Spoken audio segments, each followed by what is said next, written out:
Hello again. Welcome back. We don't have that many weeks left in the semester, so there aren't that many of these lectures left to do. But today we're going to talk color correction. This is an important thing. You know, in the industry, the higher up you go, the fewer responsibilities you have. And so eventually you get to a place where the projects you edit, you send to a professional colorist who does the color correction and the color grading. And that's great. And that's a whole career unto itself and art and skill. And I am not a colorist, so I'm not going to teach you how to be a colorist today. If you get into that and you're interested in that, that takes additional specific training. Um, but what I'm going to teach you today is basic color correction, the kind of thing you would be expected to do if you're not working, which is the case when you first get out of school. You're not working on super high-end projects where there's a budget to go to a colorist. You're required to be the assistant editor, the editor, color design, and sound design. And so today we're going to talk about the basics of color correction and color grading within Adobe Premiere. All right, so here we are in Adobe Premiere. I've got some clips here to sort of for us to work on a variety of different things going on. I've taken the audio out just so it's not distracting for us while we're doing the demo. Um, but this is, you know, color correction is what you would do after you have picture lock. So you're done with the editing. The creative decisions on that are completed. Now you're going to go through and you're going to correct and then grade. So what's the difference between color correction and color grading? Color correction is going through your film scene by scene and shot by shot and fixing problems. Hopefully, whoever shot the footage did a good job and it looks pretty good, you know, like something like this where there's not much to work on. Hopefully it doesn't look like this, you know, or this.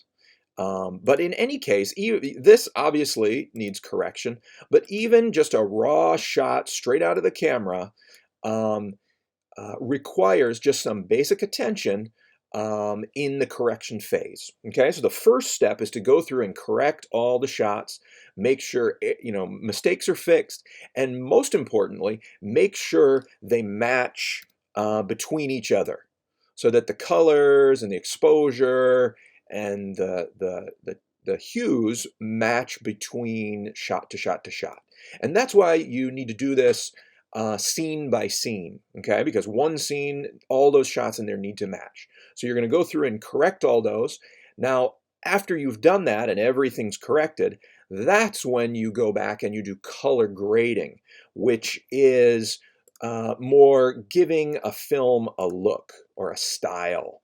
For example, here I've got uncorrected and ungraded footage. There is with the grade, and there is before.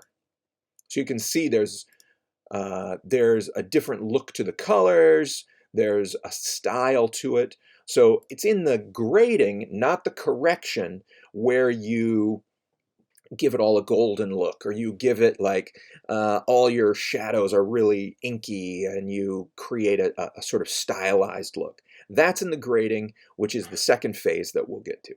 Okay, so in Adobe Premiere, right, if we look here in the Effects tab under Video Effects, Color Correction, there's loads of effects there, and there are even other, you know, image control. There's a whole bunch of stuff going on in here.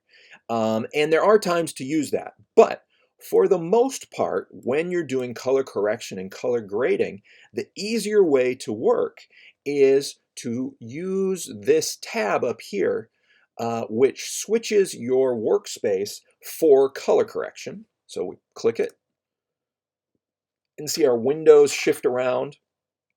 So now we've got better windows for color correction. Basically, it's opened up this whole effects tab here for us to apply color correction effects. And over here, it's opened up this tab where we have scopes, which we use sort of like an audio meter, but for picture. And I'm going to talk about those in detail in just a minute. But the big advantage of working in the color tab is that I don't need to, as I go through these clips, I don't need to drag and drop an effect onto each clip as I make a change. Basically what happens is whichever clip I'm working on, becomes highlighted, if I make changes over here, like for example, if I did that, Adobe automatically applies this effect, okay? And this is an effect you can find over here in the Effects tab, but it's applying it for you. So now if I show you, if I double click here and go to Effects Control, you can see Lumetri Color right there has been applied. Whereas this clip, it has not been applied because I haven't made any changes yet. But if I make a change, now Lumetri Color has appeared. Okay, so I'm going to undo some of that stuff so that we get back to normal. I need to undo a little more there, I think.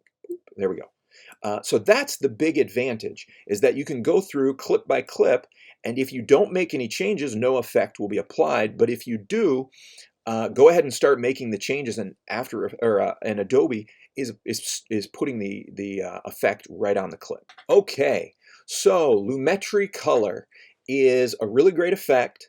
We're going to get into this side of it very soon, but first I want to talk back about these things we were talking about earlier called scopes.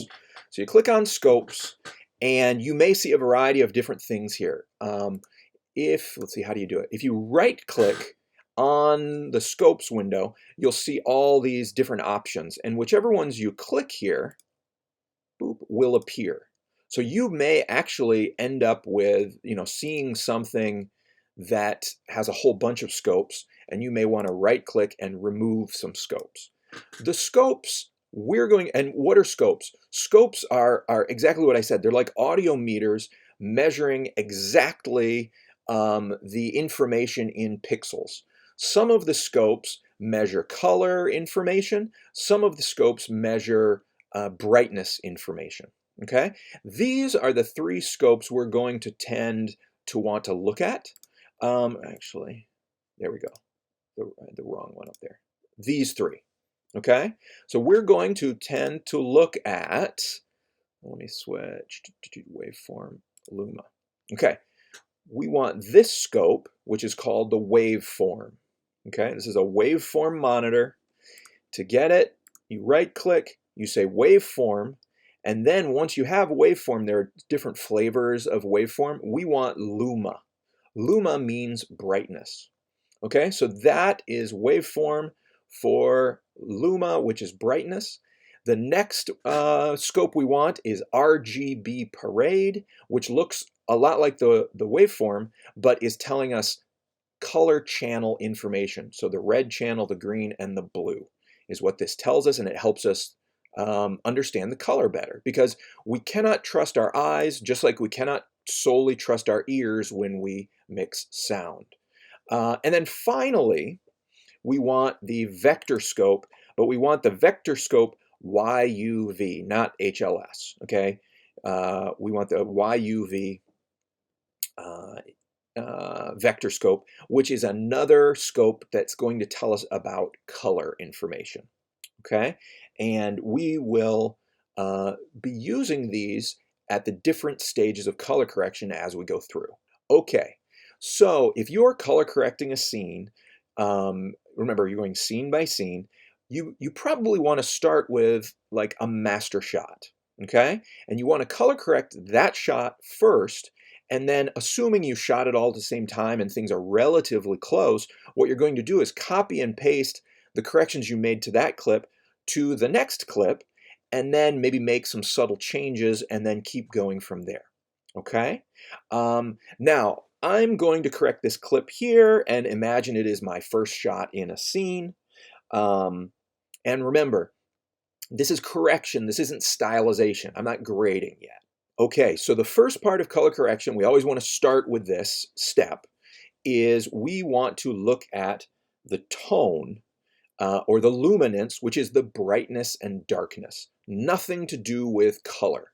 And for that, we're going to be using this scope here called the waveform monitor. So why don't we go ahead, actually, it'll be easier for you guys to see it, and blow it up bigger. So there is our waveform monitor set to Luma. And just to help here, I'm going to make a change over here in the color correction just to help us understand what we're looking at. And I'm going to take out all the color from this image temporarily so that we can appreciate the luminance and not be distracted by the color.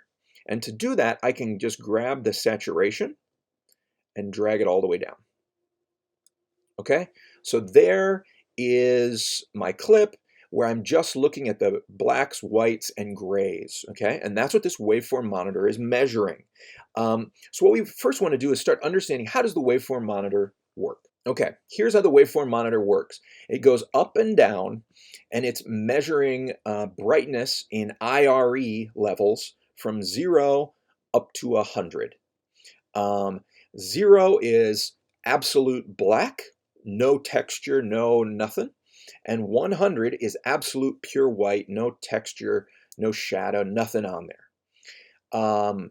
In general, you don't really want things at 100 or at 0. You typically, in your blacks and things, you want things to have shadow and darkness. So if things are falling at 0 or 100, they better not be the majority of the image, and they better be, you know, just like really bright highlight on chrome on a motorcycle, or the dark deepest shadow and the darkest side of like your set. So the scale goes up like this, and basically every pixel in here is plotted on this to represent where it falls in terms of brightness. Now the cool thing about the waveform monitor is up and down, it measures the brightness, but side to side, the pixels correspond exactly to where they're located in the frame, okay? So what that means is, see this guy's black shirt? That corresponds within the frame, and he's about what, like, you know, a little, not quite halfway. This is him, right? That low blob down near the darks, that is his shirt, okay? And see this white shirt? That is this, okay? This white building, or maybe it's this highlight on this car, is over here, is some of this stuff. This sign is here. And if we scrub through this, it moves, right? It moves in real time. So this is a scope that you will learn to read the more you use it. And it helps you not only know the brightness and darkness, but what exactly and where exactly that is happening. So it's really useful. Now the upper third is where we want our bright, you know, pixels to be located.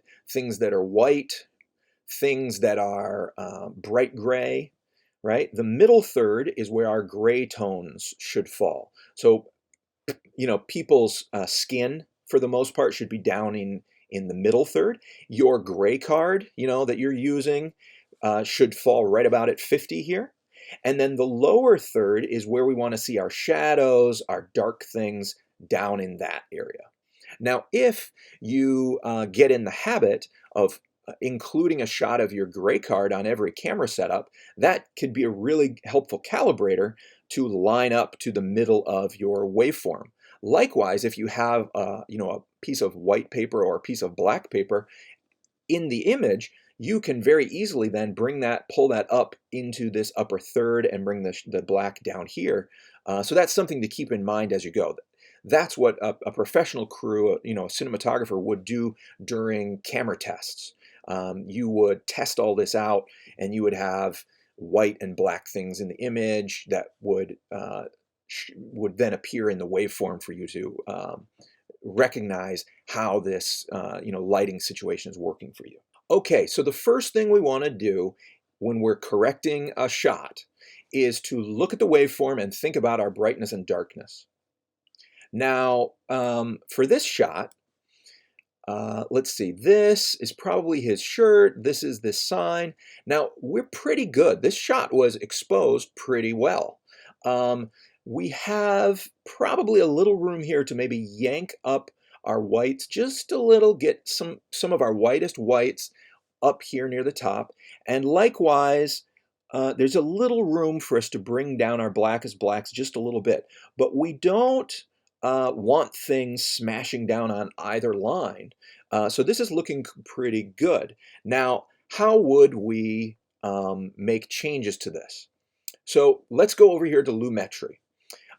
So here's Lumetri. It has 1, 2, 3, 4, 5, 6 different windows. Currently, I'm in the creative window. That's where I adjusted saturation. But really where we're going to start is up here in basic correction. Okay, so if you want to pull down the saturation, do that under creative so that you get this while you're doing your blacks and whites for this first part. But then get back into basic correction. And for what we're looking at tone. So right here. And we've got blacks and whites, shadows and highlights, contrast, and exposure. So what I recommend you do is come down here to your blacks and watch as I drag it to the left. Watch my waveform. See how it's pulling down my blacks in my image, my black pixels? Now watch, if I keep going, you see how they're all sort of smashing down? That's when we call that crushing the black pixels, right? That's the crushing the black look, where anything that's a little dark just becomes a uniform, even like blackness. Some people like that look, but for correction, that's not what we're about here. What we're really doing is looking for something like, some of this low dark stuff that definitely should be dark, and I'm going to just pull it down about there. And then I'm going to look at some of this white stuff. I'm going to just pull it up.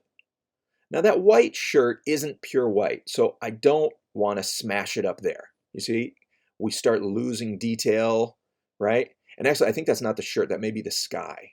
So I want to bring it up just a little bit, right? But I don't want things smashing out like that. So I'm going to raise it up to the right just a touch, okay? Now, likewise, I can do something. You'll see how the shadow slider slightly is pulling down a bigger segment of this waveform, right? It's not just pulling the darkest darks, it's pulling some of those mid grays down a little.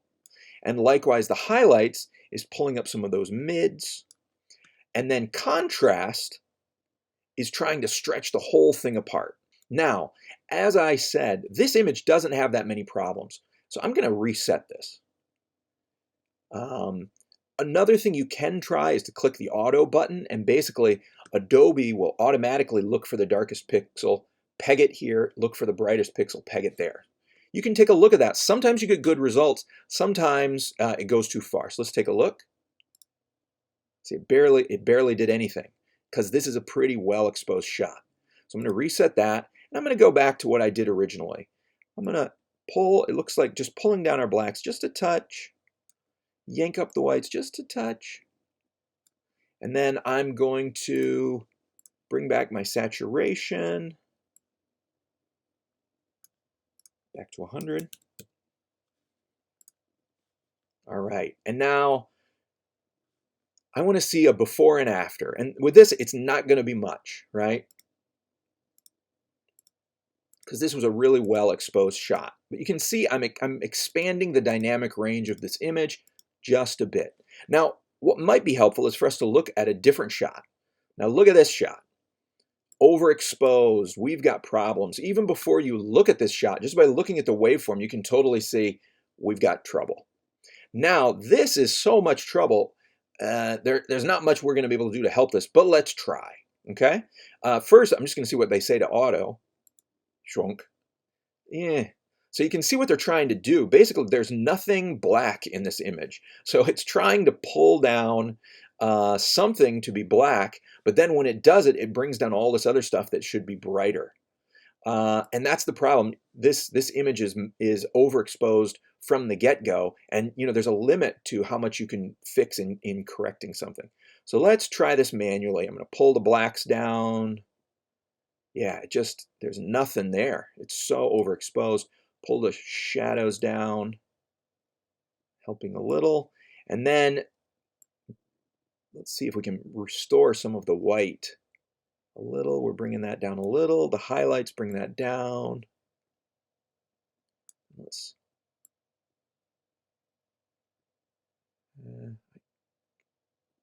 see. Yeah, and when I play with exposure, it just brings the whole, yeah, that's basically what that auto did. I don't like that. So the little bit we can do here, I think, is to at least get this under 100, bring the highlights, pull those, I think I can do a lot there. That's a little, there we go. Let's see this contrast. And the blacks are just, there's just nothing there, is there? All right, so let's look at our before and the after. Now, bottom line, you need to reshoot this shot. You just screwed this up, right? And you just need to go reshoot it. There was no ND filter on, right? But if, you know, we've got to use it, let's see before and after. Yeah, it's better. It's still awful. And basically that's because when you overexpose, there's just no information there. There's nothing to pull back, right? But you can see how those tools work, all right? And then let's take a look at this shot. This is exactly the opposite, right? Everything's down here in the waveform, and we would basically be doing, you know, the opposite thing here. Let's see what their auto says. Oh, terrible, right? This is just, don't shoot this way because there's nothing to be done, right? There's just nothing to pull out of this. It's just garbage. And you know, the people who shot this certainly realize that, but probably too late. So you can see it in the waveform, right? And guess what? The C100, lots of cameras have waveforms built into them. Use the waveform while you're shooting. If it looks like this, or if it looks like this, you know you've got a problem. You want it to look, not like that either. You want it to look like this, right? You want it to be nicely balanced. Okay, so let's imagine, and I'll go to this example here. Let's imagine you are color correcting this scene, okay?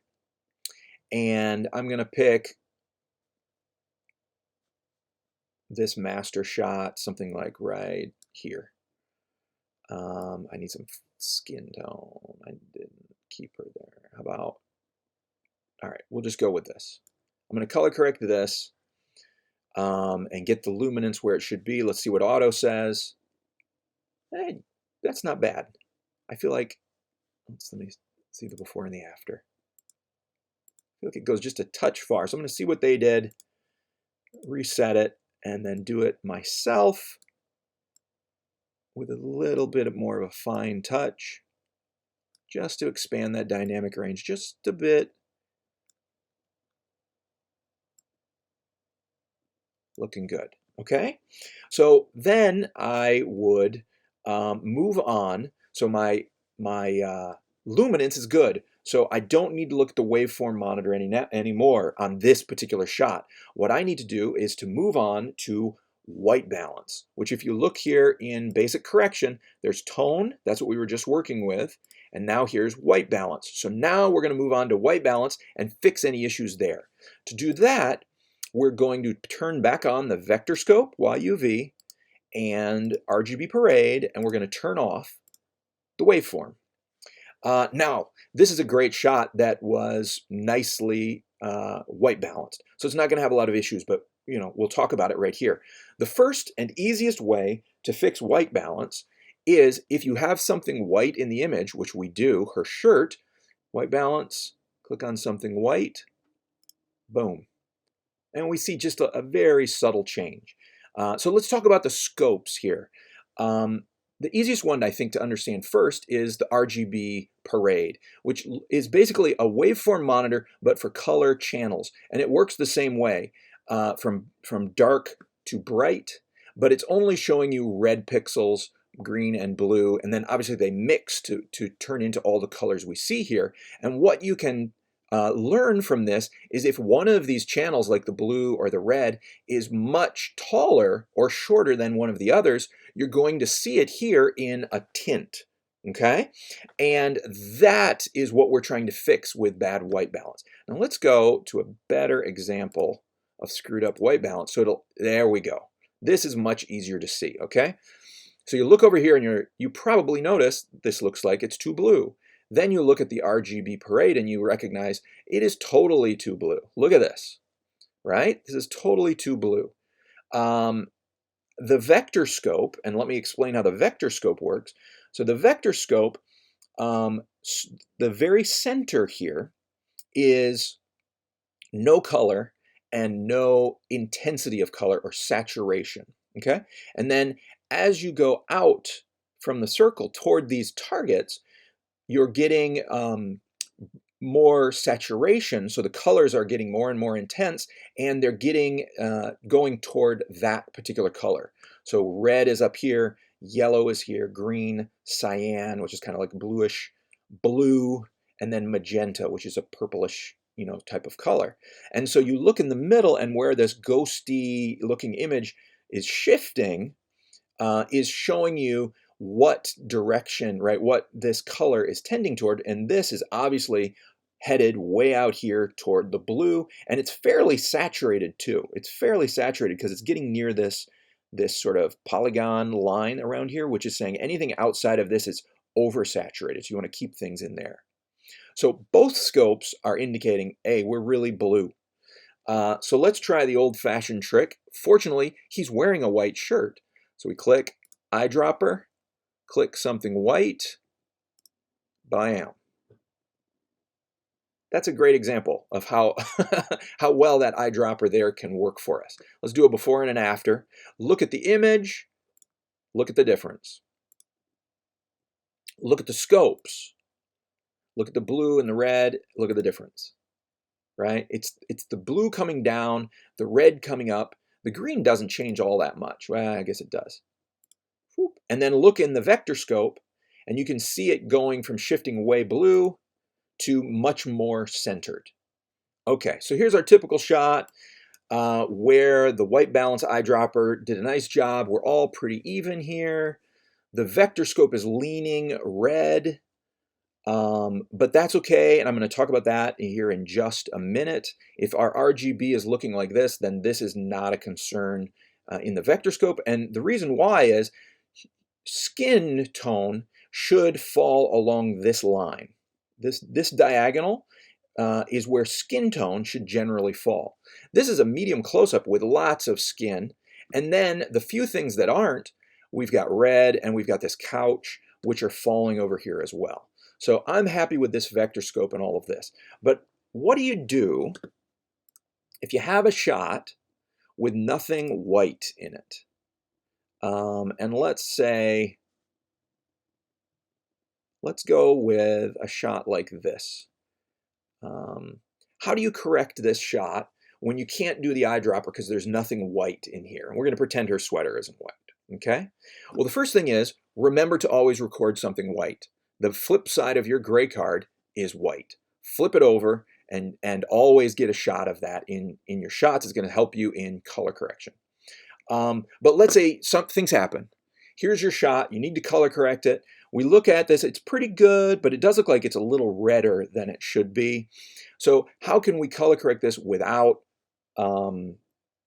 white to do the eyedropper thing? Here are some approaches. One is use your scopes and make the adjustments with the sliders while looking at your scope. So I'm going to see if I can get this red just down a little bit so these are more even. So I'm going to push, there we go. I'm going to push toward the blue away from the orange, there. So instead of this, we've got this. And I think looking here, watch the redness kind of go away. I think I'm happy with that. I think that's looking pretty good. Again, this was a well white balanced shot, so we didn't have much to fix. But our RGB is much more balanced at this point. Our vector scope got centered up a bit more. So I'm happy with that. Now here is another trick that you can do. Okay, so here's what we're going to do. Go to Effects Control. And here's Lumetri Color, but I want to go up here to Opacity and just create a really simple mask, okay? And basically what we're going to do is crop out anything that isn't skin. And in this case, it's a nice big shot, so that should be pretty easy. There. So we've got a nice patch of just skin. And if we go back to the scopes, now the scopes are only going to read that patch of skin. Okay? This is the cool thing about scopes. They read whatever is visible here. And from what you can see, on the vector scope, we are looking good. We are looking really good because that skin is falling right along this line. So our skin tone is falling along there quite nicely, which means our white balance is good. Now you say, hey, but look in the RGB parade, they aren't balanced. That's okay in this for this situation. When you're looking at skin, when you're doing this trick, it should be a little higher on the red because human skin, we've got all this blood under the skin. Everybody's skin tone should show up a little redder in this RGB parade. Okay, so again, this is just a way to check your white balance. If you have no white card in there, but you do have your actor's face, you can mask it off like this. Check that it's along the flesh line right here, the skin tone line. And you know you're in good shape. Okay, back to our problem child up here. Here we go. So here is our screwed up white balance, right? So let's click on there and let's turn our effect back on. And remember, I did the eyedropper and it's looking pretty good. But look, the blue, it's just still so screwed up. And, you know, just like with the overexposed situation, there are limits to how much you can fix this. That's why getting a proper white balance in when you're shooting it is so important because the computer can do a lot. And this is, I mean, hugely improved, right? It's almost usable, but it's still not as good as it would have been. And let's see if we can push it a little further. Okay, so how can we, in a more precise way, address this blue problem and the red more specifically than just this slider here? Well, what we can do is we can go down into curves. Okay, and under curves, see this RGB curves right here? Whoop! And you've got white, which is controlling all of these colors together, red, which lets me just control the red pixels, green, blue, which does it all independently. So here's a tool that will allow me to just make changes to this channel. And basically what I want to do is I want to bring this down a little bit. This corresponds from dark to bright pixels, okay? So if I grab here and I start pulling down, do you see the RGB parade? Right, I'm bringing it down, it's getting less and less blue, more green, which isn't looking great, but obviously I have too much blue going on there. So let's pull that down. Maybe I overdid it just a hair. Right about there, maybe. I think I'm gonna have to have a little extra blue just because of how this is originally shot. And now I want to see if I can get this red up because remember, we've got some skin in there. He's still too blue, so let's click red. And let's, if I wanted to bring it down, I pulled there. If I wanted to bring it up, I can pull to the right and look, or start to the left. Look at this, come right up, warm it up just a little bit, not too much.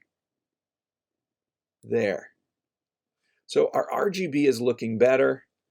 I mean, this footage is so messed up that we can only fix it as much as we can. Also, this is old SD footage. An HD file would be a little bit more forgiving. But let's look at our before and after. Much improved. Still, don't shoot this way, but much improved. And most shots, if you shoot correctly, you're just going to be dealing in here with the eyedropper, maybe a little sliding around to get these a little bit more even. Maybe you do the mask to check that the skin tone is nice and along this line. But if you need more precise tools to affect individual color channels, that's when you can go in here and change things independently. And this is all, you can pen tool this stuff and put keyframes and make a nice little S curve. But for our purposes, in white balance, this is doing what we're looking for.